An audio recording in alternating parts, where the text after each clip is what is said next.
Aquí en Top Rope Wrestling constantemente cuando hablamos de luchitas nos ponemos a pensar en la calidad de las cosas, si las luchas son buenas o si las luchas son malas. Que para aquel que quiera decir que no, es que todo es relativo y es que no hay luchas buenas o hay luchas malas, si yo te cuento una historia con las patas y no me entiendes de qué se trata esa historia, es una historia mal contada. Si yo te cuento una historia bien contada con argumentos retóricos, imaginarios, elementos que te hacen vivir y sentir la historia, es una historia bien contada.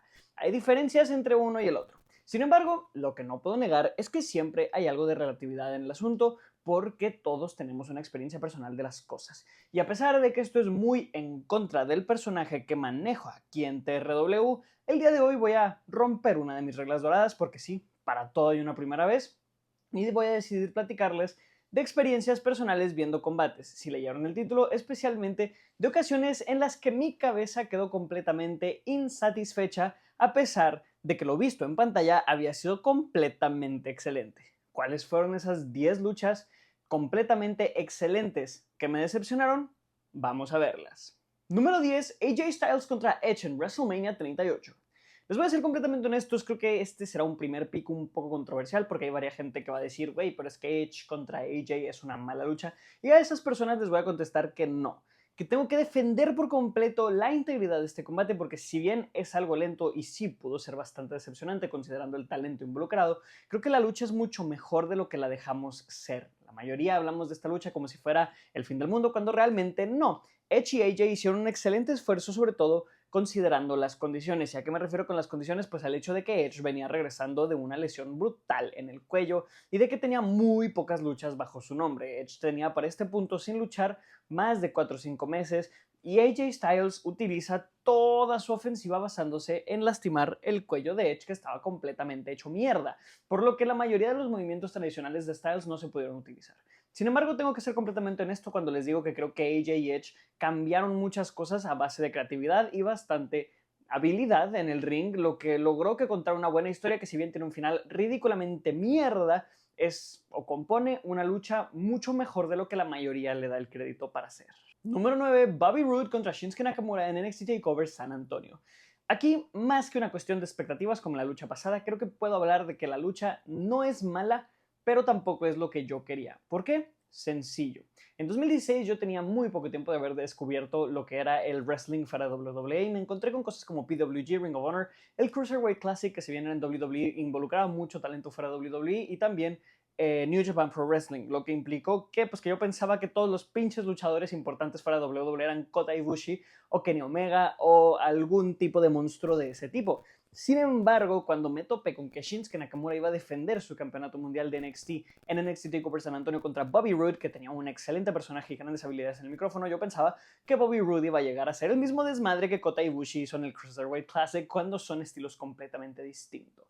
Poco preparado estaba yo para el estilo de Roode, a quien jamás había visto luchar para este punto, debo de aclarar, que pues la verdad me mandó un poquito a dormir, porque sí, de nuevo yo esperaba a Shinsuke Nakamura contra Samoa Joe en NXT TakeOver Brooklyn 2, una lucha completamente frenética e intensa cuando no, el abordaje entre Rude y Nakamura tenía que ser completamente distinto. Me tomó muchísimo entender esto, de hecho me tomó tanto entenderlo que terminó la lucha y yo dije, ¿qué mierda acabo de ver?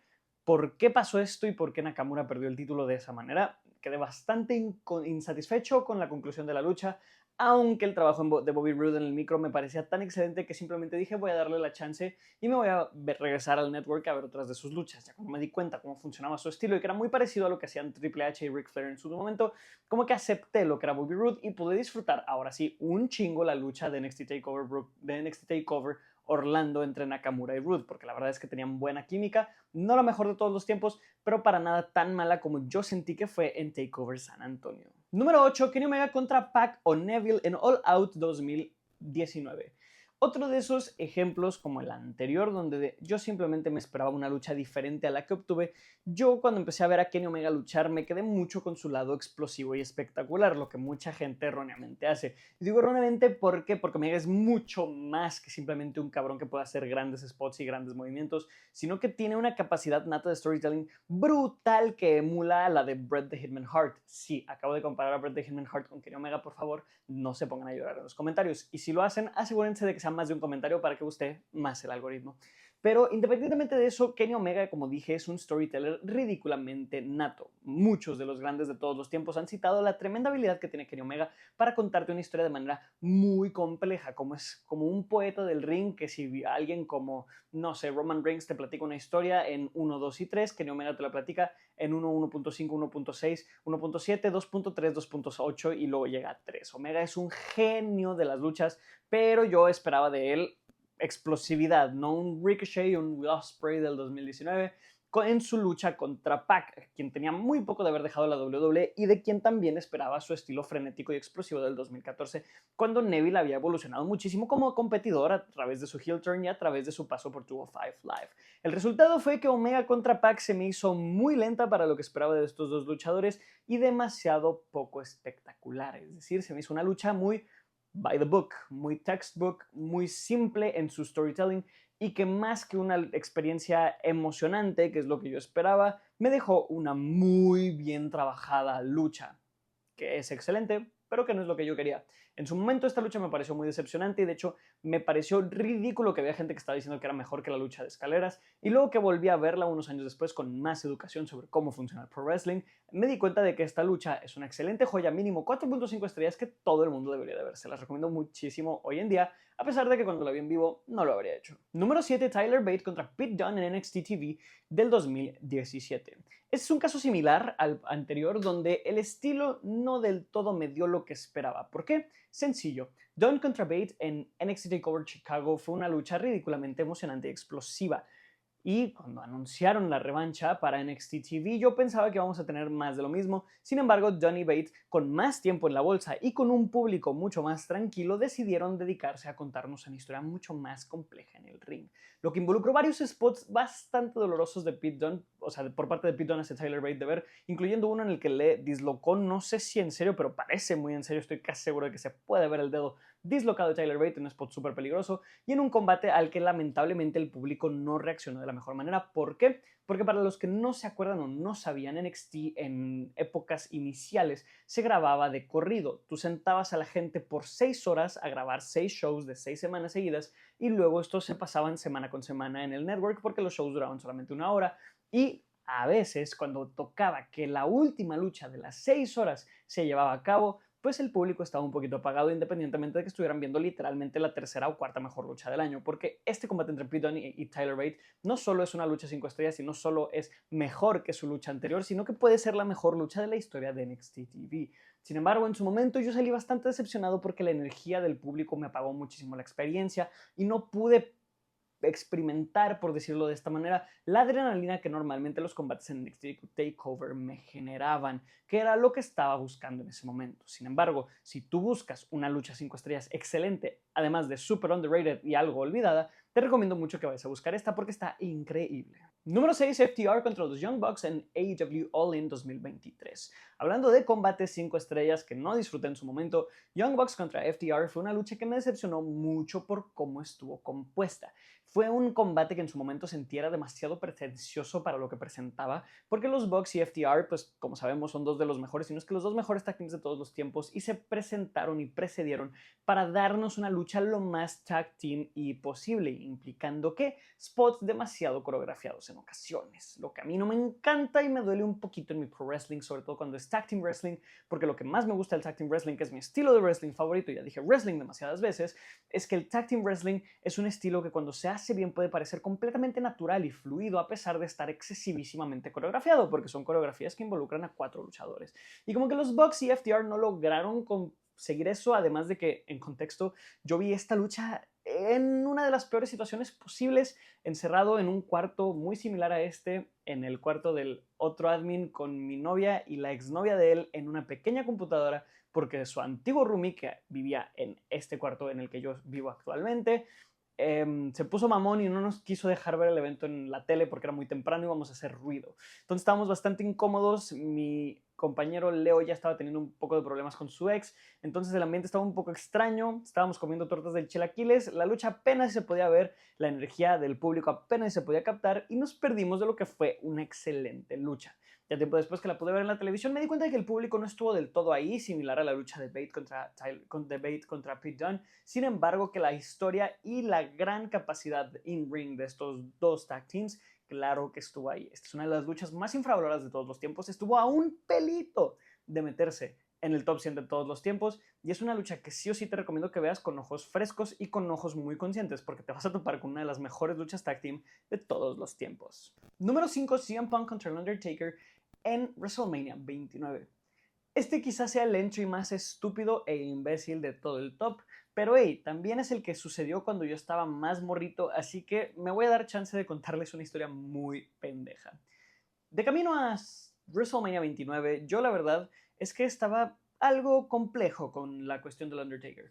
¿Por qué? Porque después de haber vivido lo que fue Shawn Taker, Triple H Taker y Triple H Taker, yo me quedé mucho con dudas de que el Undertaker fuera a ser capaz de poder continuar con su carrera y de poder seguir teniendo luchas mejores que las que ya había tenido. Yo honestamente en su momento pensé que Taker debía retirarse en WrestleMania 28 porque su trabajo ya se me había hecho peak, ya no creí que fuera a tener nada mejor. Y de cara a WrestleMania 29 logró meterme bastante con su storyline de cara a CM Punk, que no me caía particularmente bien en estas épocas y que mucho menos me iba a caer bien después de todo el programa como se desarrolló con la cuestión de las cenizas de Paul Bearer, porque yo era pequeño, en 2013 tenía 9 años, no se crean, al revés, tenía 11 años, no estaba tan chiquito, estaba medio pendejo al parecer, no muy chiquito. Y la verdad es que todavía como que no sabía bien cómo manejar mis emociones en cuestiones de pro wrestling. Como que me gustaba seguirlo en cuestiones de kayfabe y sí pensar a CM Punk es malo por lo que está haciendo, pero al mismo tiempo pensaba, güey, es que qué pendejada, porque CM Punk, la persona, accedió a tirarle las cenizas de Paul Bearer al Undertaker. Esto está muy pinche raro. Y a eso se le suma, digamos, la cereza en el pastel, que es donde digo que viene la parte muy, muy pendeja, que es que yo tengo un DVD de WrestleMania 28, por ende había visto Triple H contra el Undertaker muchísimas veces en repetición, pasándomela increíble en el proceso, y yo ya tenía muy pensado cómo creía que iba a terminar la lucha en WrestleMania 29. Yo pensaba que la lucha iba a ser una Hell in a Cell, que iba a tener muchos spots muy violentos, que CM Punk le iba a hacer un GTS al Undertaker, que el Undertaker iba a tomar a Punk, lo iba a meter en las puertas del infierno y Punk se iba a rendir. ¿Por qué? ¿Y cuál es el detalle aquí? Que como escucharon al principio, si están poniendo atención, dije Taker y Punk iban a luchar en una Hell in a Cell. Así es, yo estaba pero tan metido en la lucha de Taker contra CM Punk en WrestleMania 28 que por alguna razón muy estúpida y muy imbécil, como que empecé a inferir que todas las luchas del Undertaker en adelante serían dentro de Hell in a Cell. Y cuando me di cuenta mientras hacían sus entradas de que no había celda, tal cual la lucha ya como que me perdió. Y sí, literalmente no me la pasé tan bien porque la lucha no fue Hell in a Cell.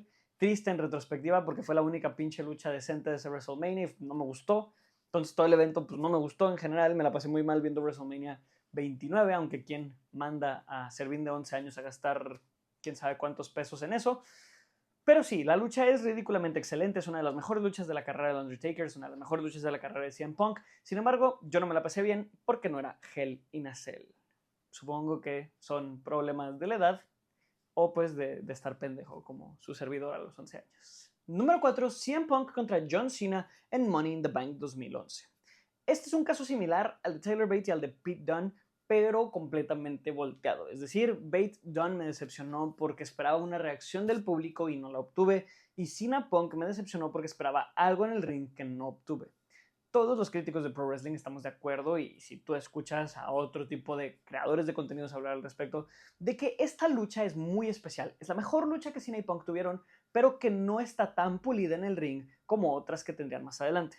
Yo personalmente era muy fan de CM Punk contra John Cena en Night of Champions 2012 y era muy fan de CM Punk contra John Cena en Raw del 2013, por lo que esperaba un combate todavía más intenso en el ring, más rápido, más fluido y con más impacto, porque pues me habían dicho que esta lucha era mejor que esas que ya me gustaban mucho, ¿no? Sin embargo, la lucha en Money in the Bank es mucho más cuidadosa, mucho más cautelosa y mucho más paced, se dice en inglés, que viene siendo con mucho más ritmo o con un ritmo mucho más marcado, porque enfatiza más los movimientos y el contexto en el que estos se hacen. ¿Qué implica? La lucha me pareció lenta, por ende me pareció aburrida cuando la vi por primera vez, que no fue en vivo, porque yo en 2011 tuve una de mis pequeñas desconexiones del producto, donde no vi nada de WrestleMania 27 a WrestleMania 28. Por ende, la lucha, sin el contexto de CM Punk, sin haber vivido la Pipe Bomb y sin saber que la Pipe Bomb me había pasado, y simplemente entendiendo como que, ok, están en el hometown de CM Punk y el público está muy emocionado por él, eso es todo. Me quedé bastante insatisfecho porque había escuchado grandes historias de esta lucha y sin el contexto la verdad es que no pude vivirla como lo que fue. Sin embargo, hoy en día puedo reconocerla como lo que es, una excelente lucha. La tengo en mi top 100 luchas de todos los tiempos. Ya para este punto ya pueden haberlo visto aquí en YouTube o en Patreon. Y es un combate que, debo de ser honesto, en su momento infravaloré mucho. Número 3, la ladder match de WrestleMania XL. Verán, en un momento en 2018 Triple H dijo, ¿sabes qué, güey? Voy a hacer la mejor lucha de escaleras de la historia. Y así lo hizo.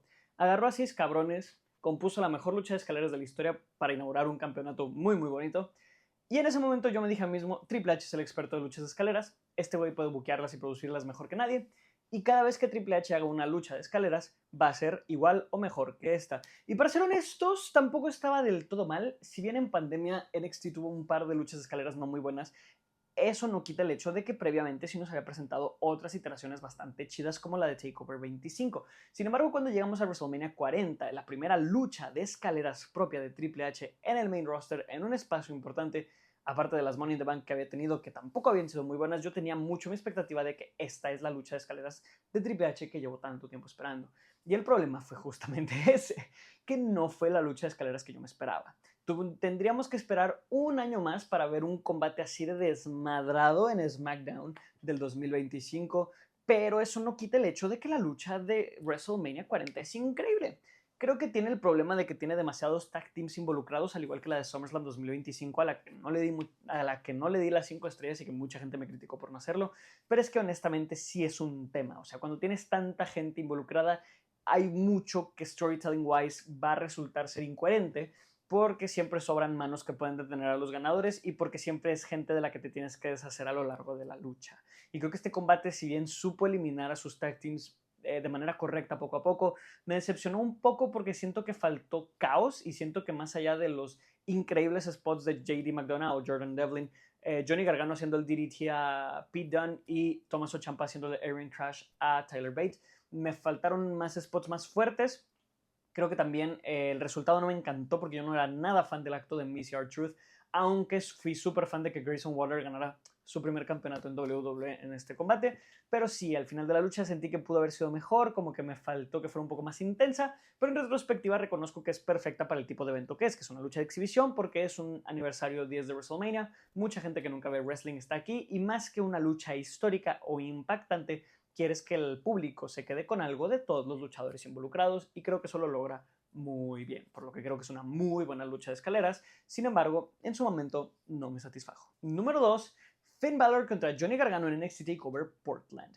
Aquí entramos a la parte completamente irracional de esta lista. ¿Por qué? Porque literalmente solo están esta lucha y la que sigue en el top por una cuestión completamente irracional de mi parte, que es tener expectativas demasiado estúpidas. Verán, en NXT TakeOver Portland, Johnny Gargano y Finn Balor hicieron choque por primera y única vez en la historia de sus carreras, al menos de manera individual. Y el contexto en el que veníamos es que NXT tenía 10 años ya siendo lo mejor de la programación de WWE, desde el 2014, 13 más o menos, bueno, no se crean, 10 años es demasiado, pero como 8 años siendo lo mejor de la programación de la WWE, y Finn Balor había sido la cara de una generación, mientras que Johnny Gargano había sido la cara de la otra. Con todo ese contexto, estaban los dos listos para chocar como las dos mejores superestrellas de la historia de NXT. Esencialmente, estábamos viendo John Cena contra Hulk Hogan, versión NXT Black and Gold, que era mi marca favorita y que tenía mi fandom del pro wrestling en su peak. Por lo que mis expectativas para esta lucha esencialmente fueron tener, no sé, literalmente de que Shawn Michaels contra Kota Ibushi en vivo. Yo pensaba que estos cabrones iban a tener 45 minutos para contar una historia, para tener la lucha más loca de todos los tiempos y más personal y más intensa, porque se construyó como un Dream Match y porque era un auténtico Dream Match. El resultado fue una tremenda lucha que yo considero 5 estrellas, que apenas también se quedó fuera del top 100 luchas de todos los tiempos, pero que en su momento se me hizo muy poco. En su momento yo terminó la lucha y dije, ¿cómo?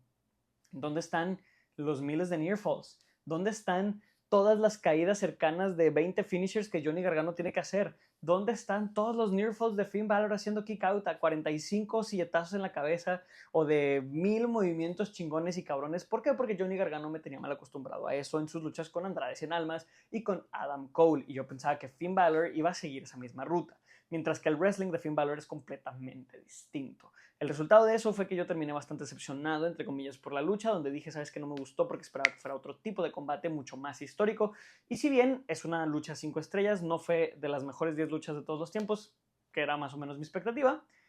Y hablando de, tengo que platicarles del número 1, Will Ospreay contra Bryan Danielson en AEW Dynasty. Sí, esta lucha no debería estar aquí. Muchísimo menos porque Snorlax está manifestando su apoyo por Will Ospreay. Pero tengo que serles completamente honesto. A mí me decepcionó un poquito esta lucha en su momento.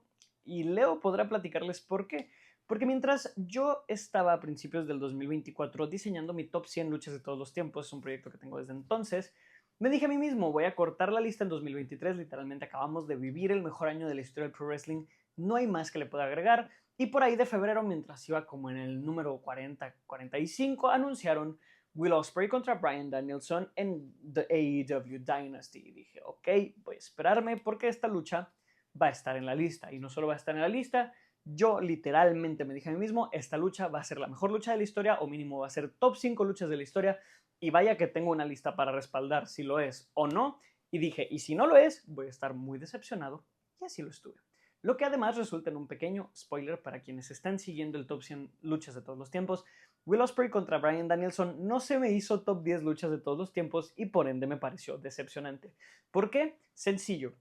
Will Ospreay y Kenny Omega venían de tener dos luchas absolutamente insanas en 2023 junto con la lucha que hubo entre Hangman Page y Swerve Strickland, donde se les dio más de 40 minutos para luchar a ambos, donde todos tenían una historia súper intensa y además las luchas fueron exageradísimamente violentas, por lo que yo esperaba que Bryan Danielson contra Will Ospreay fuera eso y más. ¿Por qué? Porque creo que Danielson sí es un poquito mejor luchador que Kenny Omega, que es un hot take que muchos podrán decir que no, y estoy de acuerdo si dicen que no, la verdad casi que depende del día que me pregunten, pero creía que Danielson y Ospreay iban a combinar más porque son más contrastantes. Ospreay y Omega son prácticamente el mismo luchador en una generación distinta, con todo lo que implica, pero Danielson, al ser un estilo mucho más diferente y al estar en el punto final de su carrera, yo pensé que nos iba a dar literalmente la mejor lucha de la historia, y si bien no lo hizo, sí nos dio la mejor lucha del 2024 por muchísimo, que también fue un año excelente, pero a mí no me bastó.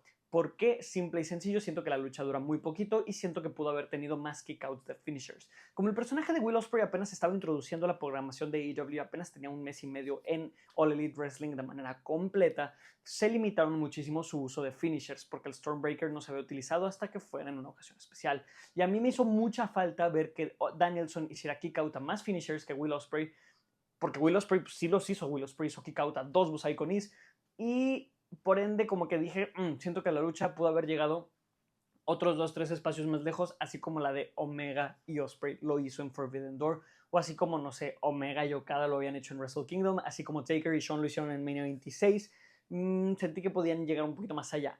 Eso no quita el hecho de que esta lucha tiene varias de las mejores secuencias y spots de todos los tiempos, como el choque estilo anime literalmente del Hidden Blade contra el Busai Koni, o el Busai Koni que hace counter al Oscutter, que es una pendejada de ver en vivo, eso está increíble. Sin embargo, Danielson y Ospreay optaron por seguir más una programación televisiva, lo que creo que le dio mucho desarrollo al personaje de Will Ospreay, que es algo que entiendo que le estaba buscando, porque literalmente la duda cuando Ospreay llegó a AEW es cómo se va a adaptar al formato televisivo y si no será simplemente un luchador capaz de dar buenas luchas y podrá tener un personaje y un desarrollo del mismo.